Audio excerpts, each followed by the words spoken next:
This conference will now be recorded.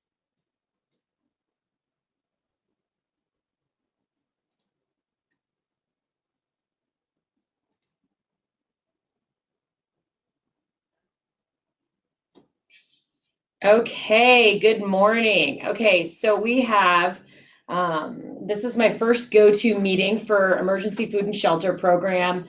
I am recording this, so we will be posting this at a later time.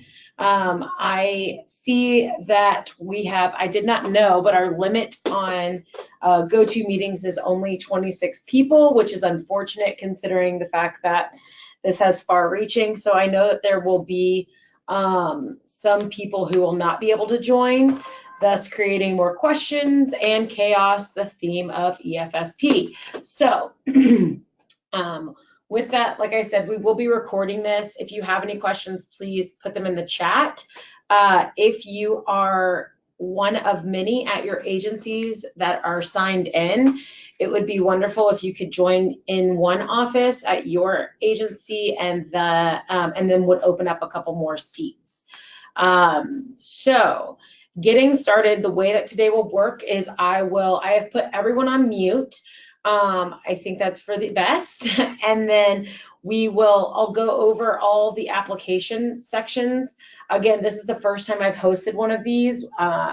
Agencies have asked for them many times.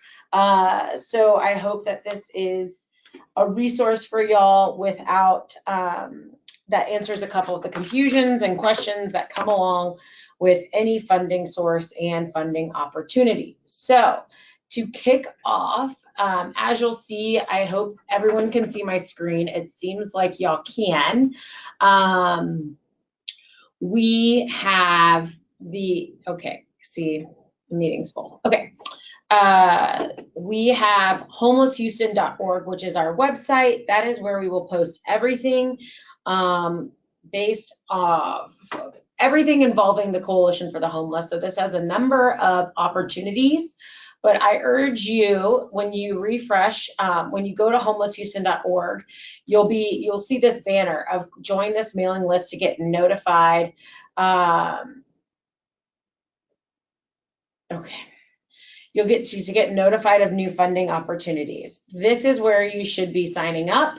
So please make sure that you have all of that information for anyone at your agency that you would like to be, that you would like to have information. We very much expect to be using this as the main portal of communication for all things EFSP, awarded or not awarded. Therefore, if you have multiple people on this, if you have multiple people in the agency that would like to hear about all of the opportunities that come through the coalition or are made available by the coalition, please sign up. Now, please know that once you unsubscribe from it, you will basically be, almost blacklisted, because once someone unsubscribes, it's their own choice. So make sure that you we promise to use it for good, not evil, as best as I can say. So additionally, while our website is not, I will be full disclosure, not very user friendly, I will show you how to kind of manipulate for things that will apply to agencies in our community. So if you look here, you'll see a for community partners section. That is where you'll see the continuum of care. So the entire community acts as a continuum of care for servicing, for service provision for our homeless or precariously housed or those in need in our community. For EFSP, it's a little bit of a wider variety of clientele that we can reach out to. However, for the majority of the communications that come out, it will be mostly for homelessness or dealing around or subject around homelessness. So when you go to the continuum of care, you will see this page. As you can imagine, you will see the funding page. That funding page is where all of our opportunities will be posted and hidden, deep within. Like I said, it's not very user friendly, but I'm teaching you now, so hopefully you remember. you will be looking for other public funding for the EFSP application, and that's where you will find all the EFSP information. Now, we will always be giving you a direct link to this location via that communication listserv that we have. So please feel free. So please don't worry about trying to find the application or the opportunities. We will be linking them directly to this location for ease. So to get started on this, I want to kind of go through each of these applications, go through the meaning of EFSP, talk about what was done in the past, awarded in the past, and kind of show the opportunities that will be available in the future. So as you'll see, we are coordinating the Phase 36 application. We are executing Phase 35 currently through January 31st, 2019. Phase 36 can and is expected to start the day after that ends. However, I did just receive communication from EFSP that date might go longer than January 31st, which could push the start date of Phase 36 further. All of that will be known as time goes on. So we do not have, like, the allocations for Phase 36, please know that they have not been posted. You can go to Historic Awards, I'll show you around here. But so we do not know if and how much money we will be receiving for our community.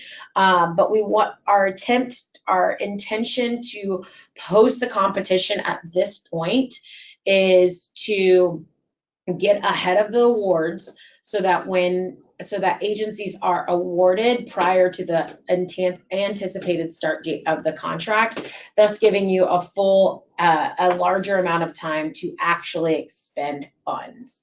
The goal of that is to always give every public dollar that you can and spend it down to zero. So I'm going to go over a competition overview of what Phase 36 looks like. So all of this is available. I want everything to be fully transparent. So you will see that I am your point of contact. Application@homelesshouston.org is your submission email. It is very important when you are responding to an email outside of your agency that you spell it correctly, because if you misspell or combobulate some letters, we will not receive it. Thus, your application will not be submitted. So we will have almost a zero tolerance. I can only imagine a zero tolerance policy on any application issues for submittal. So if you have the earlier that you submit, the better, and confirm that we have received it. I highly suggest a read receipt. We will also hit that in a bit. So eligible activities for the application are served meals, food, other food, mass shelter, rent and mortgage bills, and utility assistance bills.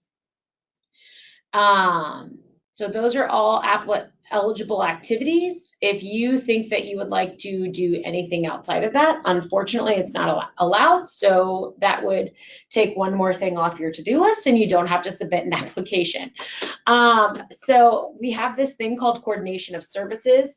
In order to coordinate services within our jurisdiction, to ensure that member LROs within the expenditure categories of shelter, rent and mortgage, and utility will be the HMIS system. So anytime, if you are applying for mass shelter, rent, mortgage, and utility, and are awarded those funds, you are required to enter all of your services into HMIS. I will go through that process with you, but we manage that and coordinate the training and upkeep of the system. It is completely free to all agencies using it. However, it is required, and information must be entered into the system within 48 hours of service provision. I will talk more about the trainings as we move along, but trainings are held often, and you can come to refresh. It's just a matter of we want everyone to be using it at the same level, and we want to ensure that you're using it correctly. So we're happy to host it. However, if you are specifically identified as a domestic violence service provider, you are exempt from HMIS requirement because you must have a comparable database to submit reports for mass shelter, rent, mortgage, and utility assistance. The reason that we have this additional database is because within the regulations of EFSP, there are certain limitations on service provision for clients in the community. So clients can only receive one month or one-time rent and mortgage or utility assistance per phase. So we want to make sure that Joe Schmo doesn't go to 6 different agencies to receive rent and mortgage assistance within one phase. He can only receive it once from one agency within it, and so it is the due diligence of each awarded agency of rent or mortgage assistance or utility assistance to go in and check to see if they have received that service. Okay. Moving on, the application value threshold, just to go ahead and reiterate what this is, what the EFSP program is. It was intended to supplement and expand the work of local social service agencies. So this is not supposed to be your only program. Only supposed to ensure that you are expanding upon programs that are already available. So so make sure that when you are submitting and writing applications that you're talking about how this funding is expanding your current operations. Additionally, you must have, we have an application value of at least $10,000. We will not award any agency less than $10,000. So it is an additional thing to manage for all agencies, including us. So if you are submitting an application, it must be valued at least $10,000.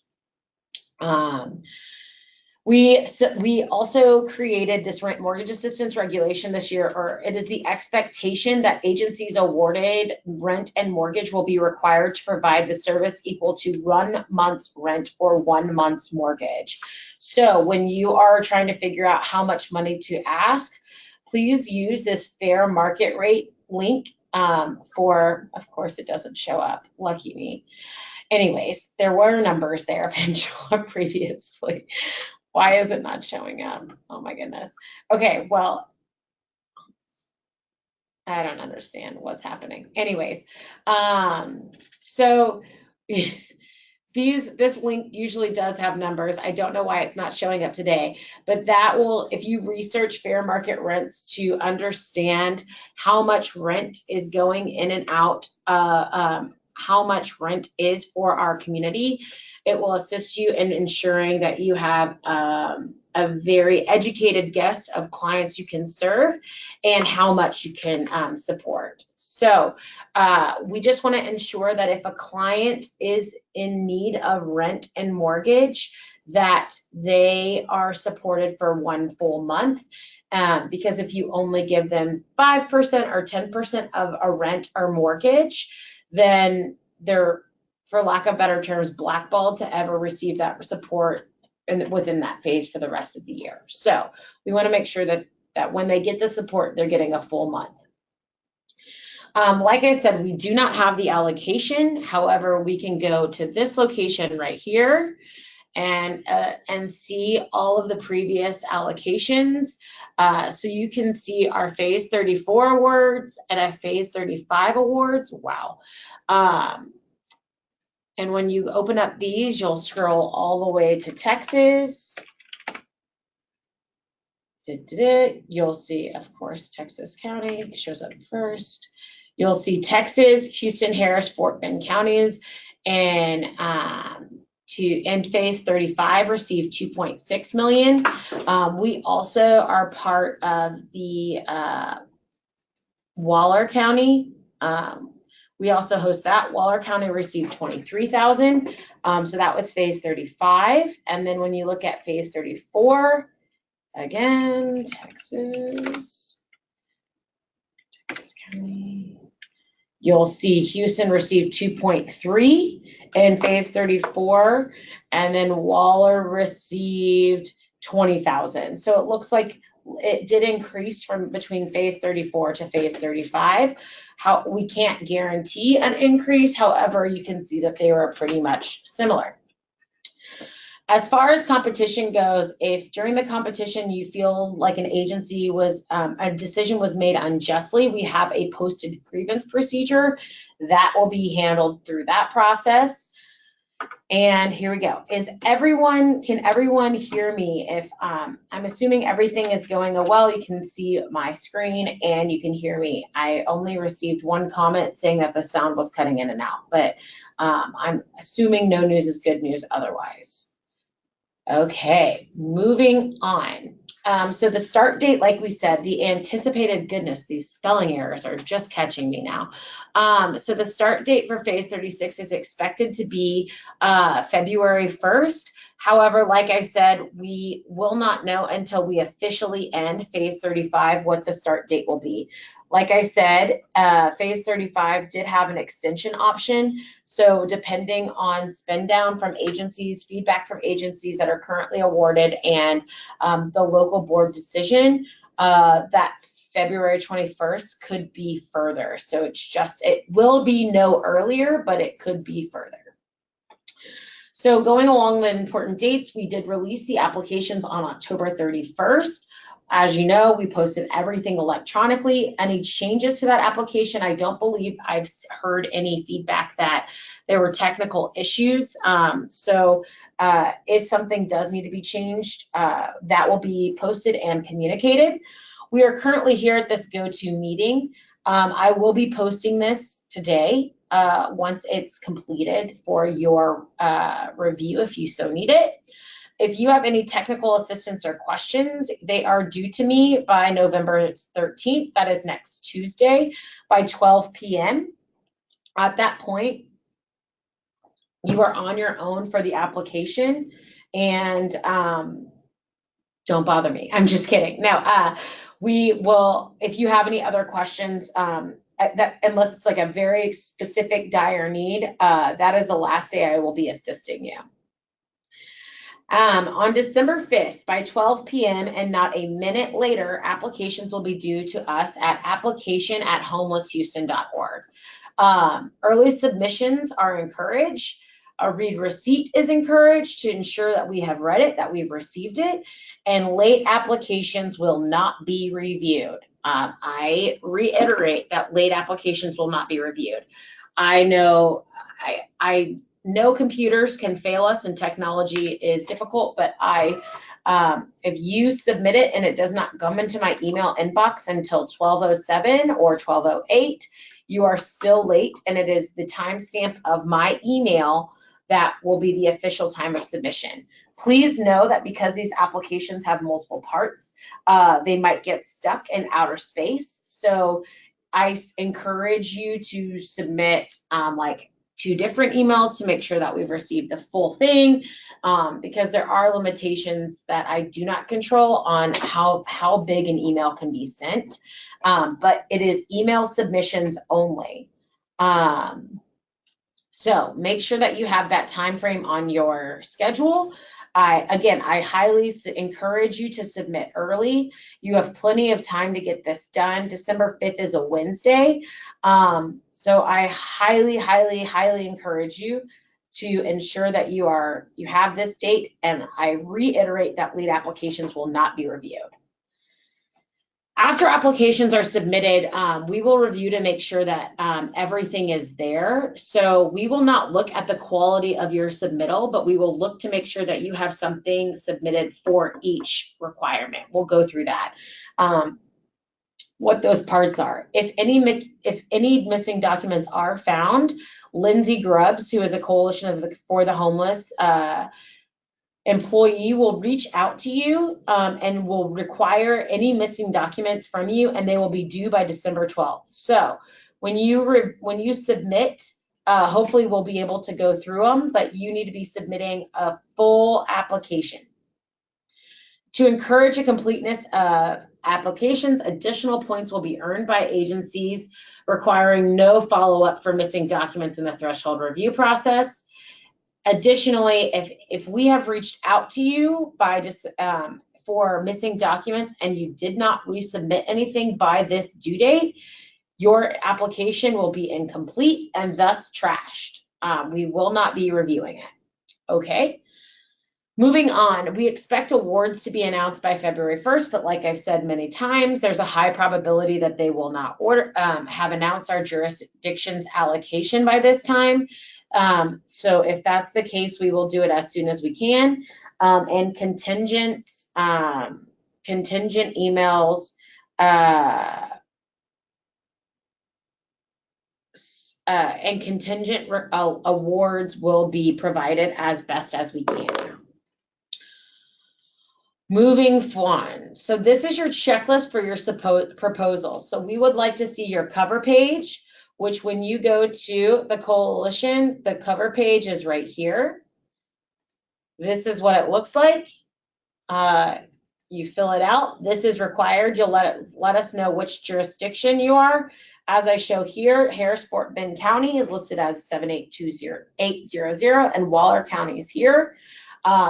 I understand that there's a missing box here to type in your legal name. Please handwrite it, or if you have fancy Adobe, you can put in your own box there.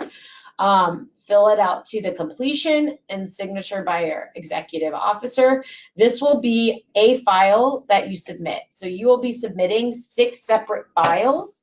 Your file will be file number 1 will be cover page. I'll talk about your naming convention in a second. Then you will submit your application for funding. And so, okay, someone did ask about this and I was confused. Please create a footer when completing this application for the following. So whenever you go into the application, it's a Word document. This is your Word document.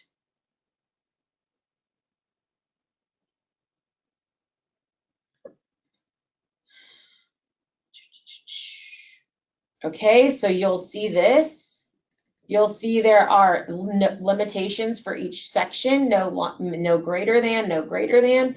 So as you're writing it, when you're filling it in, I'm sure you know. So your EFSP footer would look like this. So going along with this, you'll do agency name and LRO number.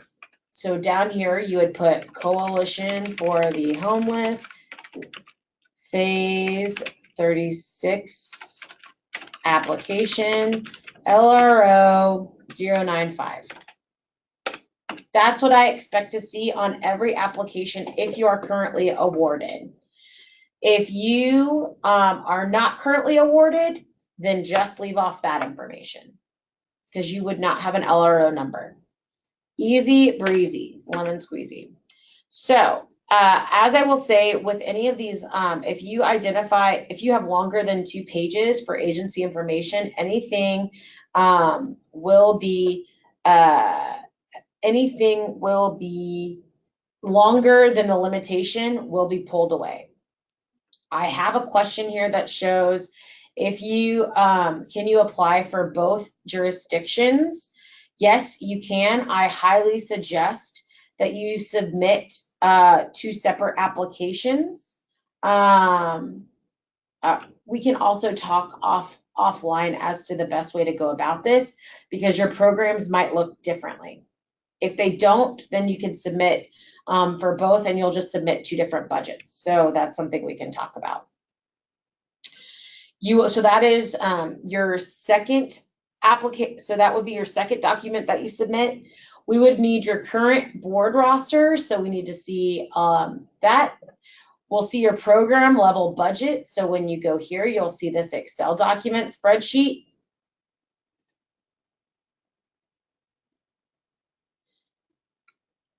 And this is where you will identify what activities you want. So you can apply for multiple activities on one application, but you need to be clear. So basically what you're going to see is the way that this budget works is a lot of it's locked down. You won't be able to click into anything but the orange because certain things are locked down. It is a local board decision that mass shelter will cost $12.50 a night. So let's say, like we said, the intention of the EFSP program is that you will expand your current operations. So let's say I host a shelter and I can currently provide from the funding that I have 100 nights of shelter. That's valued at, for non-EFSP funds, that is valued at $12.50. Let's do 1,000 nights because that's like that's like 3 people per year, right? That just makes a little bit more sense. Okay, so you're saying I can currently serve 1,000. This is what this budget is saying. I can currently serve 1,000, and for non-EFSP funds, that would be valued at $12,500. We would like to serve 500 additional nights. Therefore, our EFSP funds request for mass shelter would be $6,250. Okay. For rent and mortgage, so going into that rent and mortgage, we'll say that we can usually serve 500 people, 500 clients for a cost per neon. So whenever you go to that, whenever you go, where did it go? Whenever you go to this fair market, it'll show you your FMR, kind of how much. Let's say I kind of know offhanded that a 1-bedroom is about $750, right? Like $750 a month, right? So we're saying that I can pay 500 clients that average about $750 because I'm paying 1 full month, remember, and I can currently support 500, and my current program is $375. I would like to serve 100 more. Right? You can see that your EFSP unit and your non-EFSP unit should cost the same. Same goes for utility assistance. I can pay for 500 families. Their utility assistance is usually about $250 a month. I would like to serve 100 more. As far as food served meals, my current program serves 600, and I would like to serve 300 more. And then number of food for other number of meals per person. So let's say I can currently serve 750. The cost of those meals is usually about $5. And I would like to be able to serve an additional 250. Okay, so you will see that the difference, what I see from this agency budget is that they want to apply for everything, right? And they want to apply for everything, and their current program costs are $517, but they would like EFSP funds to expand their project into about a $630,000 project, but in order to do that, they require $108,000. Okay, so when you go to the summary budget, it's pulled everything over, right? It says we would like to have $108,000. We currently serve 517, and this is our total budget for all of these projects, right? So whenever you are talking about what activities you're applying for, you'll use this drop down to figure it out. And we want to know what, so this is fully labeling what activities you're applying from, right? And then this is your narrative opportunity to talk about if you have budget and supplies and equipment and administration, how much that goes into and what that equals out to. So that's your opportunity to kind of write in any additional things, because we know that your supplies and equipment is not an eligible cost, but it does go into how much your program is currently costing. So there's that. I see a question to talk about what if your current program only pays rent for $250?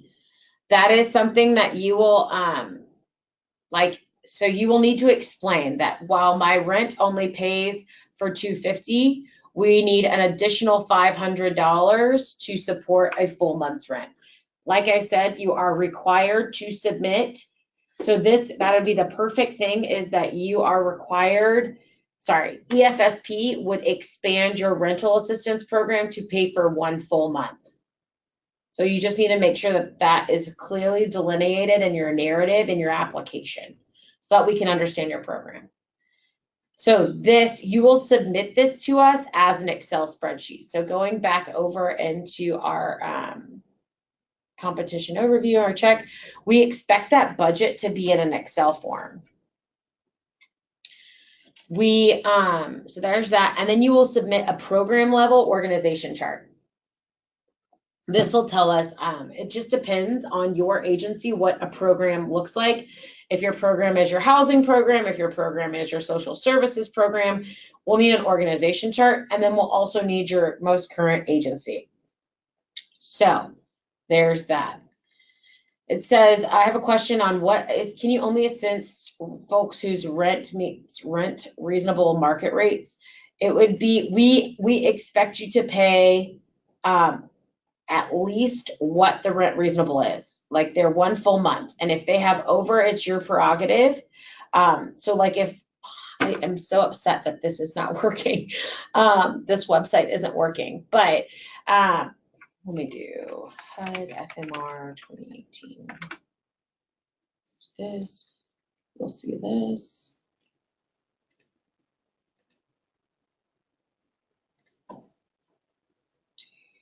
Houston.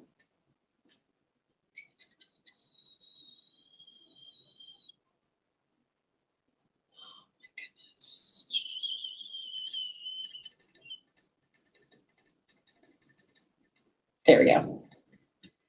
There we go. Goodness gracious. So that link just doesn't work. But you'll see that a 1-bedroom costs $871. If a client comes in with $1,000 single bedroom, it's your prerogative. But if they come in and they show their rent as $1,000, that's your prerogative. If they show their rent as $400, that's your prerogative. But we require you to pay 1 full month. If they say, I only need $200 to pay my $871 rent, we'll say, no, we're going to give you a full month. Let's figure out that's when that social service aspect comes in to figure out how they can afford it in the future. You can apply for all activities under one agency application. So like I just did, this full agency application is requesting a little bit of all money for an ask of $108,000. If you only want to apply for rent and mortgage, then you only have to fill out this line. And it will refresh it all. See? Then your ask only goes into 75, right? On the application for rent, you would put your expected costs. It will be an average because you could have a family, which would require like a 3-bedroom, or you might have a single person show up. So all I'm saying is use this when you're evaluating how much to ask for as an average. Go through your historics. Do you have more families show up? Do you have more singles show up? If you think you have more singles show up, there's no reason for you to expect that rent would be more than $871 per person. Okay, there's your budget. As far as moving forward, so that's your checklist. I do not need this checklist. That's your prerogative only. When you're going through the submittal, you'll see that you are submitting here and you'll say, this is EFSP application. I'll show you exactly how this will work out. Just for kicks and giggles to totally get this down the line. You'll start a new email. You will say, I am sending this to application@homelesshouston.org. Then you'll go down and you'll say, this is EFSP Phase 36 Application CFTH, or if you want to say Coalition for the Homeless, right? When you are saving these applications, it's really important that it really helps us when reviewing that you save them in an initial and then your LRO number. So showing you files from last year of what that looks like. Let me go to Phase 5.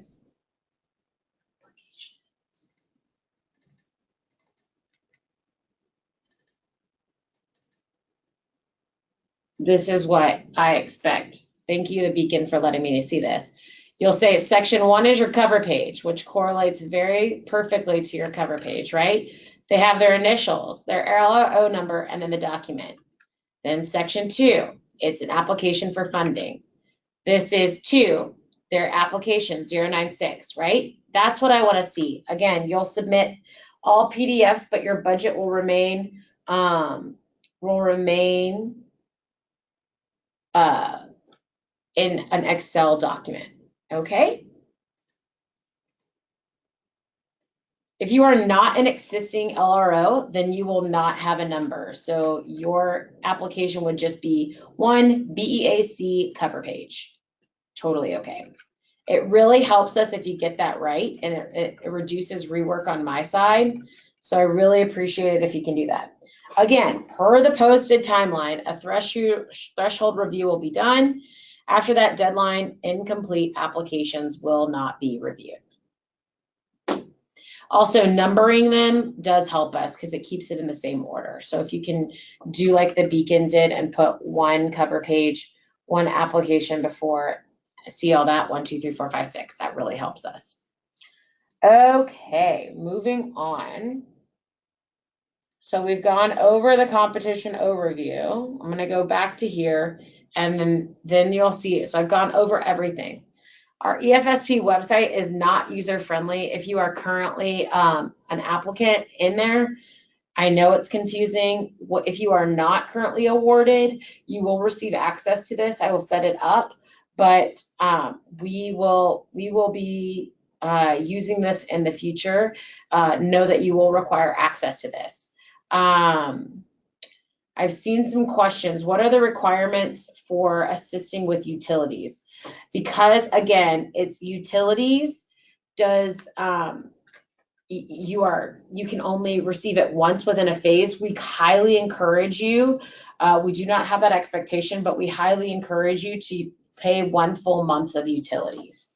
That way they are getting the most benefit. And when you use HMIS, you will be able to see how much we are able to serve, and that will assist our local board in making more educated decisions in the future. So speaking of HMIS, okay, I see another question. If you are traditionally asking for funding for just 1 category but want to add a second core category, does it increase or does the funding awarded get divided across categories? You are working within a new competition. Nothing that has historically happened will continue forward. You are applying for funding as you see fit, and your quality of application will be evaluated and your awards will be dispersed based on the quality of application. So going into HMIS. So this is our HMIS section. So if you go back to Homeless Houston, like I said, you are a part of the Continuum of Care. Now you're going into HMIS. HMIS has these sections. You'll see what it is. You'll talk about user support, user training, and participating agencies. So when you go to user training, you'll click here. It'll say trainings are located here, and it'll show you the calendar. We will have EFSP specific trainings after the phase has been awarded. That way we can get everyone on the same time frame. So look for that. However, you will need an account so you can come to new user training. It just might not be as goodness, what is the word I'm looking for?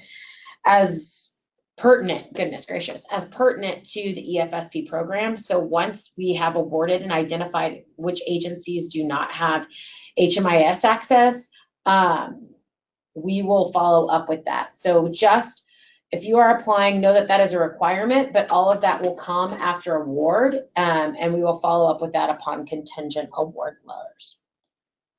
Okay, that is the end of my EFSP workshop today. I don't think I have anything else to talk about.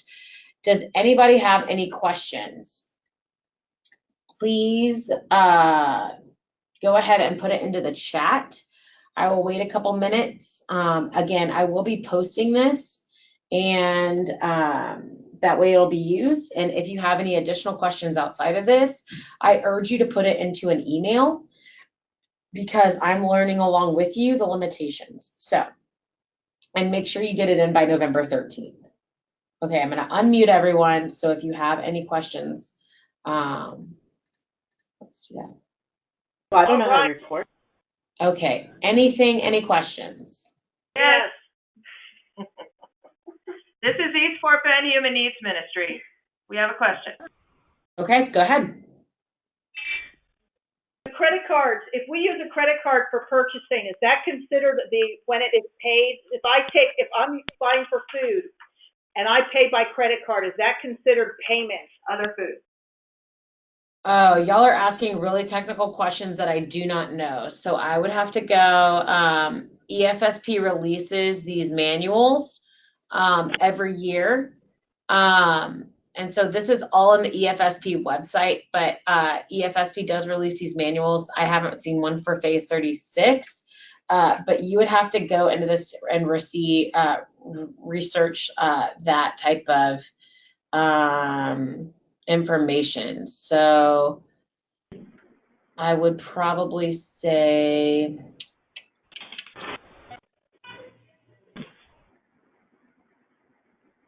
The other question that goes right into with that is I use the credit card for a lot of items that we purchase here at the food pantry.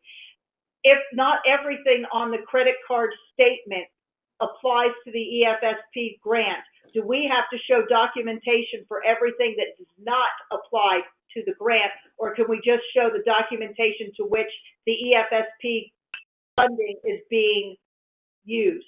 you will have to ask EFSP National, and I urge you to send them an email and copy me so that I can know, but I don't know the answer to that question. And I apologize, I forgot your name. Conchetta.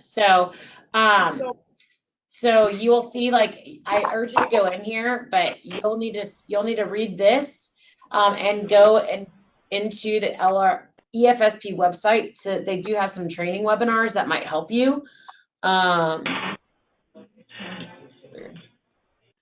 Okay, I don't know why everything is breaking right now. There we go. So they do have training workshops that might help you. Other than that, I urge you to email them and copy me so that I can learn, but I do not know that answer. Okay, thank you. Any other questions?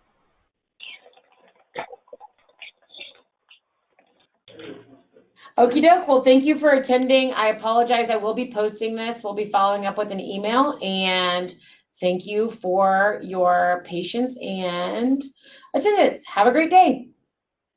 Thank you.